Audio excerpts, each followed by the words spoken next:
Hello everyone, Michael Williams with another leaflet that I'm going to give you my thoughts on. Another one from Reform here, so the content is much of a muchness.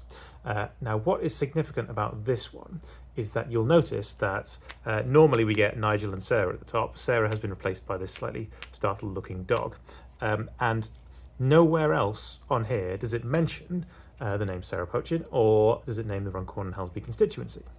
Now that's significant because if you don't mention the name of the candidate and you don't mention the name of the constituency, then the cost of this leaflet and the postage doesn't go against the candidate's spending limit. Okay, all the candidates in the by-election have a limit that they can spend. But the cost of this won't go against Sarah's limit. Okay. Now, it seems like a bit of a loophole because nothing here is suggesting that this isn't telling you to vote for her. But because you're not actually using her name, this gets to count against party expenditure rather than candidate expenditure. Okay.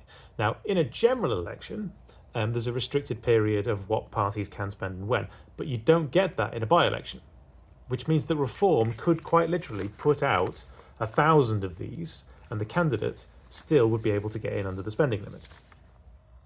And it makes the whole idea of a spending limit seem a bit pointless if you can get away with this, but those are the rules. So it's just yet another example of how things are generally a bit outdated and generally a bit unfair.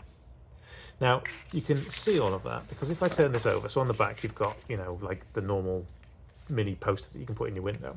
And if I zoom in, and I show you this is the legal imprint down the bottom, which has to say who it's been printed by, who it's been promoted on behalf of, and etc. It says promoted by Reform UK down here. Now, if I get this other leaflet here, which I've got, this one does feature the candidate. And if I turn this one over and I show you, same stuff on the back, except promoted by Jason Moorcraft on behalf of Sarah Pochin. So it means that this one, if you put that in your window, when you've received that, that does go against the candidate, but this identical one doesn't. This one is effectively free as far as her campaign is concerned. So it's a little bit unfair, really, and a little bit strange that you can get away with this. But I'm sure Reform haven't done anything wrong in doing this. It's just they're working with a loophole that exists in the system.